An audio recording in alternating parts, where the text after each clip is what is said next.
આ તરફ અમદાવાદમાં શાળા સંચાલક મહામંડળની વેકેશન લંબાવવાની માંગ છે। ગરમી અને પીએમની ઈંધણ બચાવવા અપીલને પગલે રજૂઆત કરાઈ।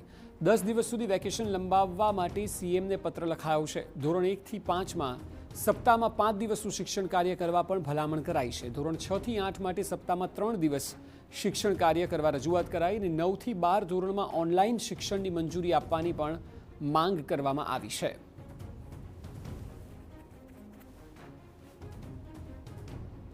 અને ગુરુવારથી શાળાઓ ખોલવામાં આવે જેથી કરી ગુજરાતમાં સામાન્ય રીતે 20-22 તારીખે આપણો વરસાદની સિઝન ચાલુ થઈ જતી હોય છે। એકાદ વરસાદ આવી જાય તો બાળકોને ઠંડક રહે। આ પહેલી બાબત। ધોરણ 9 થી 12માં ઘેર બેઠા અભ્યાસ કરવા માટે એ લોકોને ઓનલાઈન ભણાવવું જોઈએ એવી અમે અગાઉ પણ માગણી કરી હતી અને આજે પણ અમે સરકારમાં રજૂઆત કરી છે કે આ અંગે તાત્કાલિક નિર્ણય લો।